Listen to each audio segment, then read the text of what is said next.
Chapter 4. The Lord gives signs to Moses. Aaron chosen as a spokesman. Israel is the Lord's firstborn and must be released to serve him. Circumcision of Moses' son. Moses and Aaron lead Israel in worship. And Moses answered and said, But behold, they will not believe me, nor hearken unto my voice. For they will say, The Lord hath not appeared unto thee. And the Lord said unto him, What is that in thine hand? And he said, A rod. And he said, Cast it on the ground. And he cast it on the ground, and it became a serpent. And Moses fled from before it. And the Lord said unto Moses, Put forth thine hand, and take it by the tail. And he put forth his hand, and caught it.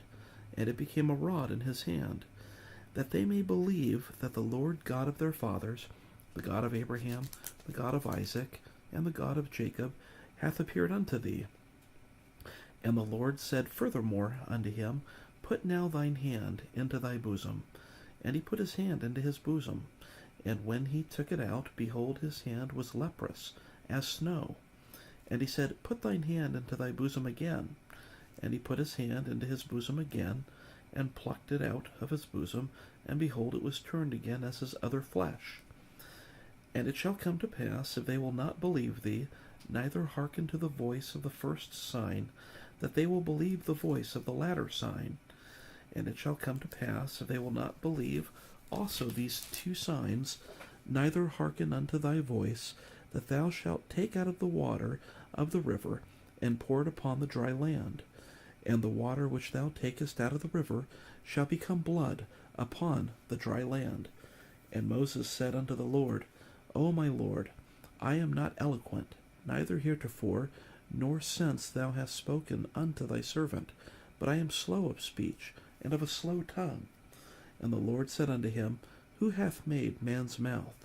Or who maketh the dumb, or deaf, or the seeing, or the blind? Have not I, the Lord? Now therefore go, and I will be with thy mouth, and teach thee what thou shalt say. And he said, O my Lord, send, I pray thee, by the hand of him whom thou wilt send. And the anger of the Lord was kindled against Moses. And he said, Is not Aaron the Levite thy brother? I know that he can speak well. And also, behold, he cometh forth to meet thee. And when he seeth thee, he will be glad in his heart. And thou shalt speak unto him, and put words in his mouth. And I will be with thy mouth, and with his mouth, and will teach you what ye shall do. And he shall be thy spokesman unto the people, and he shall be, even he shall be, to thee instead of a mouth, and thou shalt be to him instead of God.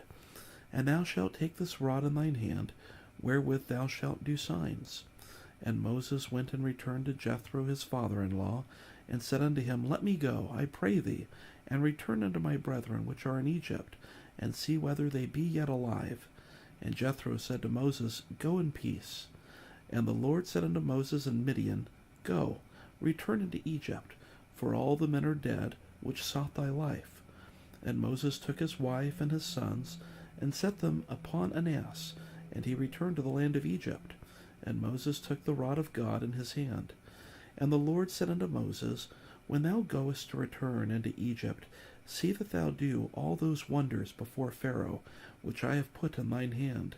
But I will harden his heart, that he shall not let the people go. And thou shalt say unto Pharaoh, Thus saith the Lord, Israel is my son, even my firstborn. And I say unto thee, Let my son go, that he may serve me. And if thou refuse to let him go, behold, I will slay thy son, even thy firstborn. And it came to pass by the way in the inn, that the Lord met him and sought to kill him. Then Zipporah took a sharp stone, and cut off the foreskin of her son, and cast it at his feet, and said, Surely a bloody husband art thou to me. So he let him go. Then she said, A bloody husband thou art, because of the circumcision. And the Lord said to Aaron, Go into the wilderness to meet Moses. And he went, and met him in the mount God, and kissed him. And Moses told Aaron all the words of the Lord who had sent him, and all the signs which he had commanded him. And Moses and Aaron went and gathered together all the elders of the children of Israel. And Aaron spake all the words which the Lord had spoken unto Moses, and did the signs in the sight of the people. And the people believed. And when they heard that the Lord had visited the children of Israel, and that he had looked upon their affliction, then they bowed their heads and worshipped.